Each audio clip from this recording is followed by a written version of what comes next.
Hello, good morning, my dear students. Today's topic is unsaturated carbon compounds. Unsaturated carbon compounds कितने type के होते हैं? दो type के होते हैं. Number 1 alkene and number 2 alkyne. Alkene ऐसे कार्बन कंपाउंड होते हैं जिनमें कार्बन कार्बन के बीच में डबल बॉन्ड होता है. कितने बॉन्ड होंगे? 2 बॉन्ड होंगे. इनको ओलिफिन्स भी कहा जाता है और इनका जनरल फार्मूला होता है CnH2n. ये आपको लर्न करना है, पूछा जाता है ऑब्जेक्टिव में भी. आपको याद रखना है कि यहाँ पर n की वैल्यू 1 नहीं होगी, यानी 1 कार्बन की एल्कीन नहीं होती है. अब अगर n की वैल्यू हम 2 पुट कर दें तो जो फार्मूला बनेगा वो होगा C2H4 which is known as ethene. n की वैल्यू 3 पुट करने पर फार्मूला बनेगा C2H6 which is known as propene. Number 2 type के अनसैचुरेटेड कार्बन कंपाउंड होते हैं एल्काइन. एल्काइन ऐसे कार्बन कंपाउंड होते हैं जिनमें कार्बन कार्बन के बीच में ट्रिपल बॉन्ड होता है और इनका जनरल फार्मूला होता है CnH2n-2. ये आपको याद करना है, ये भी पूछा जाता है. n की वैल्यू यहाँ पर भी 1 नहीं होगी. n की वैल्यू 2 पुट करने पर फार्मूला बनेगा C2H2 which is known as ethyne. 3 put करने पर फार्मूला बनेगा C3H4 which is known as propyne. Electron dot structure. Ethene का इलेक्ट्रॉन डॉट स्ट्रक्चर कैसे बनेगा? देखिए, कार्बन में मैंने पहले ही बताया आपको, आउटर सेल में 4 इलेक्ट्रॉन होते हैं वैलेंस इलेक्ट्रॉन, हाइड्रोजन में 1 होते हैं. तो C2H4 में 2 कार्बन और 4 हाइड्रोजन को इस तरीके से अरेंज कीजिए कि इनका डबलेट और कार्बन का ऑक्टेट कंप्लीट हो जाए. तो कंप्लीट होने पर देखिए कार्बन के बीच में डबल बॉन्ड आएगा और सभी हाइड्रोजन सिंगल बॉन्ड से अटैच हो जाएंगे. Next electron dot structure is ethyne. C2H2 formula है. इथाइन में 2 कार्बन और 2 हाइड्रोजन को इस तरीके से अरेंज करेंगे कि इनका ऑक्टेट और डबलेट कंप्लीट हो जाए, जिस तरीके से हमने ईथीन में सेटअप किया था. अब यहाँ पर कार्बन के बीच में ट्रिपल बॉन्ड आ गया और हाइड्रोजन के बीच में सिंगल बॉन्ड आ गया. ये आपका स्ट्रक्चर है इथाइन का. Next topic is hydrocarbons.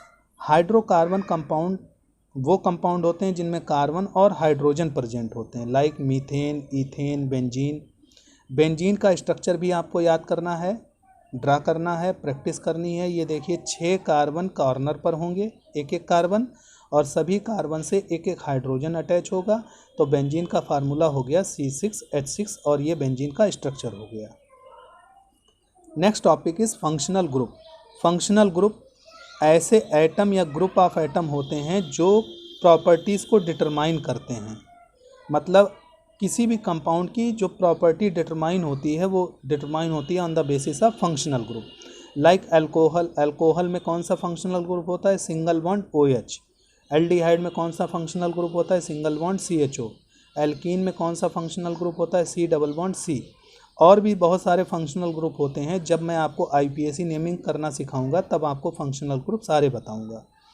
Next topic is homologous series. Homologous series एक ऐसी सीरीज़ होती है कंपाउंड की जिसमें सेम फंक्शनल ग्रुप प्रेजेंट होते हैं और उसमें कार्बन के चेन के साथ डिफरेंट हाइड्रोजन और कार्बन अटैच होते हैं. हर होमोलॉगस सीरीज़ में जो नेक्स्ट मेंबर होगा उसमें CH2 यूनिट का डिफरेंस होगा. ये आपको लर्न करना है. और जो CH2 यूनिट होती है उसका मास कितना होता है? 14 यूनिट. यानी जब इसको ऐड करेंगे तो कितना आएगा? कार्बन का 12 और हाइड्रोजन का 1, 2 हाइड्रोजन है, टोटल हो गया 14.